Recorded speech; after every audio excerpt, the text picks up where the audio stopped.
अस्सलाम वालेकुम दोस्तों, आज 13 अप्रैल 2022 है और मैं मोहम्मद अकमल ख़ान इस वीडियो के थ्रू आपसे मुखातिब हूँ।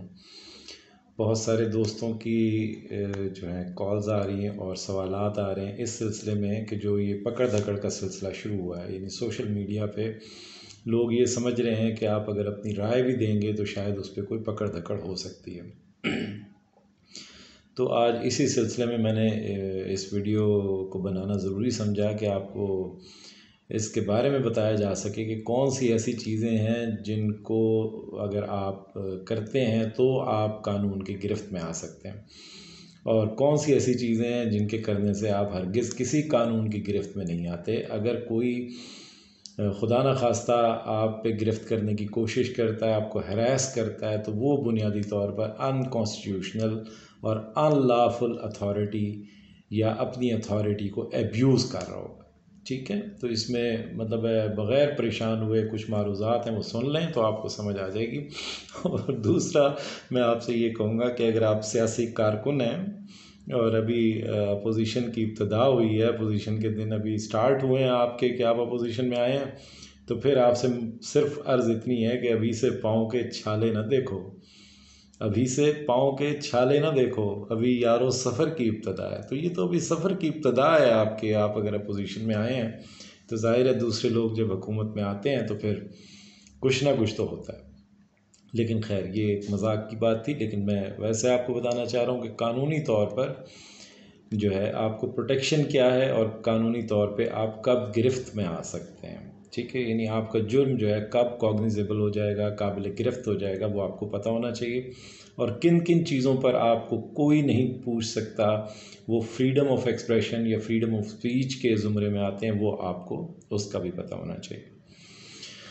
तो एक तो मैं आपको ये बता दूं कि जो पीका ऑर्डिनेंस है, जो जैसे हम कहते हैं prevention of electronic crimes amendment ordinance 2022, ये हमारी ही हुकूमत का यानी तहरीक इंसाफ की आपकी अपनी हुकूमत का दिया हुआ एक तोहफ़ा था, और दुआ करें कि तरमीन साहब ने इसको स्ट्रक कर दिया, इसको अनकॉन्स्टिट्यूशनल करार दे के इसको ख़त्म कर दिया, जो इन्होंने इसके सेक्शन 20 में तरमीम की थी और इसको कॉग्निजेबल कर दिया था डिफेमेशन के नीचे। यानी अगर आप डिफेमेशन भी करते हैं किसी पर्सन की तो वो जो है नेचुरल पर्सन जो भी है वो आपको जेल की हवा खिला सकता है और उसमें 5 साल की आपको सज़ा हो सकती है। तो उसको नल एंड वॉइड अभी रिसेंटली, अभी मेरा ख्याल है 2-3 दिन ही गुजरे हैं, इसको अतरमिनल्ला साहब की अदालत ने यानी इस्लामाबाद हाई कोर्ट ने उसको स्ट्रक डाउन कर दिया।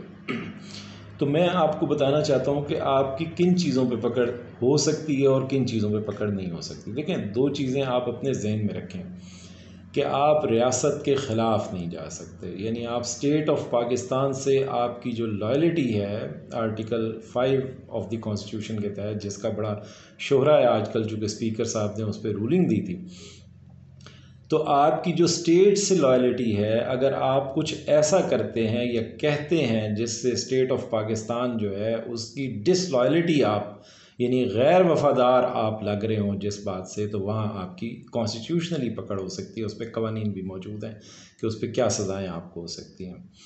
स्टेट से गद्दारी आप नहीं कर सकते। ठीक है, ये दो चीज़ें आप नहीं कर सकते, और इसी ज़ुमरे के अंदर अदालतों को आप रिडिक्यूल नहीं कर सकते, उसकी तज़हीक नहीं कर सकते, कंटेम्प्ट ऑफ कोर्ट नहीं कर सकते, उसके साथ अदालतों को आप स्कैंडलाइज नहीं कर सकते।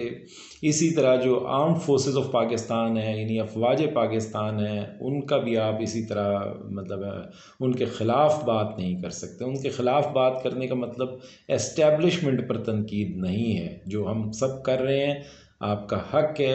अगर आपको लगता है कि कोई फ़ैसला ऐसा है जो आपकी मर्ज़ी मंशा यानी आवाम की एट लार्ज जो ओपिनियन है उसके अगेंस्ट गया है, तो आप इस्टेब्लिशमेंट पे तनकीद कर सकते हैं, उसका फ़ौज से कोई ताल्लुक़ नहीं है। लेकिन अफवाज पाकिस्तान जो हमारी डिफेंस और सिक्योरिटी की ज़ाहिर है ज़िम्मेदार हैं, उनके अगेंस्ट जाके आप कोई बात नहीं कर सकते। उसके अलावा आप तमाम सवाल पूछ सकते हैं, आपका हक है। यही कॉन्स्टिट्यूशन, मैं ये कहता हूँ कि यही कॉन्स्टिट्यूशन आपको भी उसी तरह हुकूक देता है जिस तरह अशराफिया को हुकूक देता है।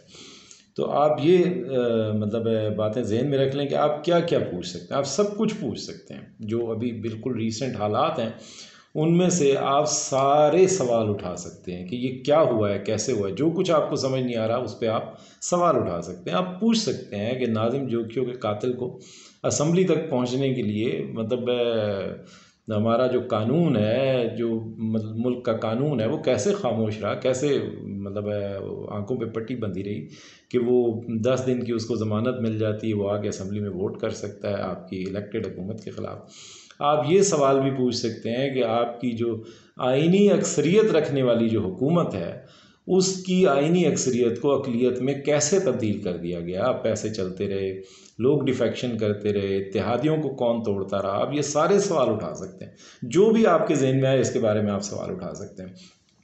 आप ये भी सवाल उठा सकते हैं कि अली वज़ीर साहब जो हमारी अफवाज, हमारे मुहाफ़िज़ों के ख़िलाफ़ इंतहाई सख्त तनकीद नहीं बल्कि वो आर्टिकल 5 के ज़ुमरे में आते हैं। आर्टिकल 6 लग जाना चाहिए ऐसे लोगों पर जिनके ऊपर वाकई लगता है वो ये हैं जो ये कहते थे कि जनाब हम पाकिस्तान की अफवाज को जो है, सिपाहियों को मैं जो अफ़गान सरहद पे बाढ़ लग रही है उसमें बांध के और अपनी जीप के साथ घसीटूँगा।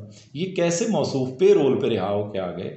इनकी किसी ने, यानी असम्बली का प्रोसीजर ये है कि स्पीकर को दरख्वास्त जाती है उनकी पार्टी की तरफ से और कहा जाता है कि जनाब इस इजलास में इनको बुलवाएं। तो स्पीकर अगर उनको बुलवाते, ठीक है, तो उनकी रिहाई पॉसिबल थी इजलास की हद तक। उन्हें पहले ही पे रोल पे रिहा करके यहाँ मतलब है भेज दिया गया और वो यहाँ बड़े आराम से आके वोट डाल के चले गए। तो इस तरह के लोगों आप बिल्कुल सवाल पूछ सकते हैं, अली वज़ीर साहब के कंडक्ट पे सवाल पूछ सकते हैं और उनकी फैसिलिटेशन जो की गई वोट डालने तक आप सवाल पूछ सकते हैं। तहरीक इंसाफ के सारे इत्तेहादी कैसे टूट गए, अगर आप तहरीक इंसाफ के वोटर हैं तो आप सवाल पूछ सकते हैं कि MNAs कैसे डिफेक्ट कर गए रातों रात, एक महीने में कौन सा आसमान टूटा है कि ये सब कुछ हो गया। आप ये भी सवाल कर सकते हैं कि जनाब नई हुकूमत जो आ गई है, जो पुरानी हुकूमत थी वो किफ़ायत शारी की मुहिम पर चल रही थी, एक एक पैसे को जोड़ रही थी। तो ये चूँकि कौम का पैसा है, आप सवाल पूछ सकते हैं कि जनाब इस हुकूमत के आते ही 3-3 कैंप ऑफिस बन गए हैं। अफ्तारियाँ वहाँ वज़ीर आज़म इमरान ख़ान जो है किसी को पानी नहीं पिलाते थे, चाय नहीं पिलाते थे, यहाँ बाकायदा हज़ारों लोगों की अफ्तारियों का बंदोबस्त होने लग गया। सुना है कि कल जो सिर्फ सहाफ़ती हल्कों की अफ्तारी हुई है उस पर एक अफ्तारी के ऊपर 87 लाख रुपये 87 लाख रुपीज़ जो है ना उस पर लग गए हैं। इस पर भी सवाल कर सकते हैं। जो भी आपकी इन्फॉर्मेशन में बात आती है आप हुकूमत पे तनकीद कर सकते हैं। रियासत पे जहां आप मुकदमा कायम करने की कोशिश करेंगे अपनी बातों से, वहां पर आपकी पकड़ हो सकती है, लेकिन हुकूमत के ऊपर आपकी कोई पकड़ नहीं है। आप हुकूमत की हर बात पर, क्योंकि वो पाकिस्तान की मेजॉरिटी को रिप्रेजेंट करती है, उसकी हर बात पे आप तनकीद कर सकते हैं, ये आपका राइट है। कैंप ऑफिस बहाल हो गए हैं, 3200 एहलकार, जैसे पहले जाती उमरा और जो मॉडल टाउन के इनके घर हैं वहाँ पर 3200 सिक्योरिटी एहलकार पहले भी काम किया करते थे जो इनकी हुकूमत जाने के बाद वहाँ से ख़त्म हुए। 3200 एहलकार वहाँ पर सिक्योरिटी पे लगा दिए गए हैं। जदीद आलात उनकी सिक्योरिटी के लिए जो है ना वज़ीर आज़म साहब के जो कैंप ऑफिसेज़ हैं उनके ऊपर तो आप सवाल कर सकते हैं कि भाई ये पैसा आवाम का पैसा है, ये इस बेदर्दी से क्यों खर्च किया जाए। आप ये सवाल कर सकते हैं। आप ये भी सवाल कर सकते हैं कि नवाज़ शरीफ साहब को सिफारती पासपोर्ट जो है वो किस कानून के तहत दिया जा रहा है। वो तो यहाँ से कानून के भगोड़े हैं, एब्सकॉन्डर हैं, सज़ा याफ्ता हैं और एक ज़मानत पे सिर्फ उन्हें 2 महीने के लिए 8 हफ्तों के लिए भेजा गया था, तो उनको पासपोर्ट क्यों दिया गया है, सिफारती पासपोर्ट वो भी। ये भी आप सवाल कर सकते हैं। आप ये भी सवाल कर सकते हैं कि जिस दिन वज़ीर आज़म, जो मौजूदा वज़ीर आज़म है, उन पे फ़र्द जुर्म आयद होनी थी उसी दिन उनको हल्फ उठवाया गया। तो ये सारे इंतज़ाम किसने किए, आप ये सवाल कर सकते हैं। आप ये भी सवाल कर सकते हैं, सुप्रीम कोर्ट के फैसले पर तनकीद करते हुए भी ये सवाल कर सकते हैं कि वज़ीर आज़म और स्पीकर के बार बार इसरार के बावजूद अदालत ने वो ख़त देखना क्यों गवारा नहीं किया। और अदालत को आप ये कह सकते हैं, आप ये तनकीद कर सकते हैं कि अदालत अगर उस ख़त को देखती जिसकी बुनियाद पर आर्टिकल 5 लगाकर स्पीकर ने अदम एतमाद को जो है मुस्तरद किया था, तो शायद फ़ैसला कुछ और होता। इस पर भी तनकीद कर सकते हैं, आपका हक है। आप ये भी तनकीद कर सकते हैं नई आने वाली हुकूमत पे कि एहसास प्रोग्राम को क्यों ख़त्म किया जा रहा है। वो तो गरीबों के लिए एक इनिशिएटिव था, उससे लोगों की इनकम सपोर्ट हो रही थी। सेहत इंसाफ कार्ड के बारे में जैसे ख़बरें आ रही हैं कि उसको बंद किया जा रहा है, हॉस्पिटल उसके ऊपर अब इलाज नहीं कर रहे कि हमें पैसे नहीं मिलेंगे, और कई हॉस्पिटल्स ने इनकार कर दिया है, इस तरह की ख़बरें आ रही हैं। आप इसके ऊपर भी तनकीद कर सकते हैं।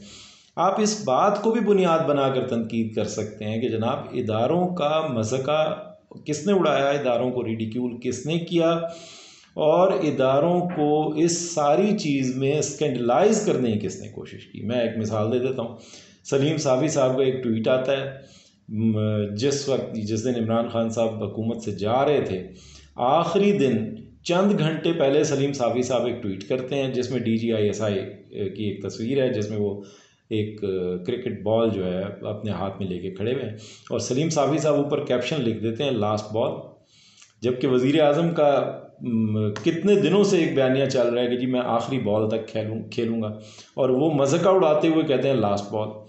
तो इदारों को किसने स्कैंडलाइज करने की कोशिश की है, वो सारे के सारे लोग मौजूद हैं यहाँ पर, हामिद मीर से लेके और सलीम साफ़ी तक, और सारे जो अब जो है सारे इदारों के वकील बन गए हैं। इससे पहले तो आप वकील होते थे, हम वकील होते थे, अब ये वकील हैं सारे के सारे। आप ये सवाल कर सकते हैं कि कौन है जिन्होंने स्कैंडलाइज करने की कोशिश की, और जैसे ही उसको एहसास हुआ कि ये मैंने बहुत बड़ी जो है वो हरकत कर दी है, तो फ़ौरन ही वो ट्वीट डिलीट करके भाग गए। लेकिन वो सबके पास स्क्रीनशॉट है उसका। आप कुछ भी पूछ सकते हैं, ज़हन नशीन रखें कि आप कुछ भी पूछ सकते हैं। आइन आपको इस बात का तहफ़्फ़ुज़ देता है कि आप कुछ भी पूछ सकते हैं।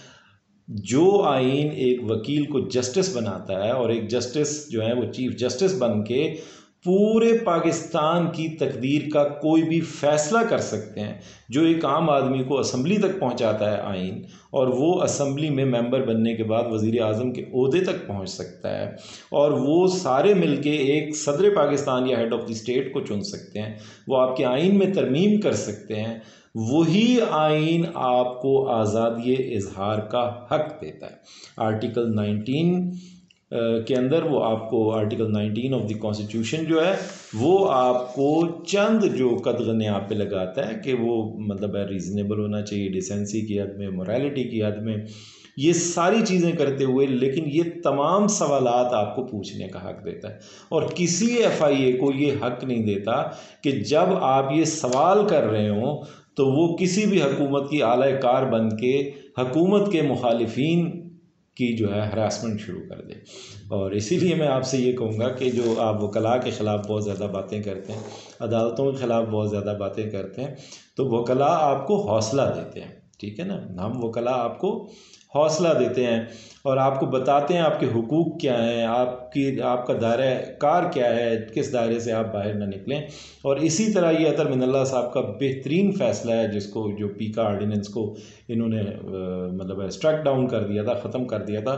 खुदा ना खास्ता अगर ये तोहफ़ा मौजूद होता है इस वक्त, जो अतर मिनल्ला साहब ने जिसको स्ट्रक डाउन किया। और लुत्फ़ की बात यह है कि इसमें PMLN जो है वो भी इसमें पटिशनर थी, यानी उन्होंने भी इसमें हिस्सा लिया। तो ये आप उनको कंट्रीब्यूट करें उनकी तरफ। बाकी ये जो केसेस वेसेस हैं ये चंद लोगों को, क्योंकि वो ट्विटर पे ट्रेंड चल रहे हैं, जो इम्पोर्टेड हुकूमत नामंजूर वगैरह, वो ज़ाहिर है हुकूमत के लिए दर्द सर बना हुआ है इस वक्त, जो मुसलसल टॉप पैनल पे 3-4 दिन से चल रहा है।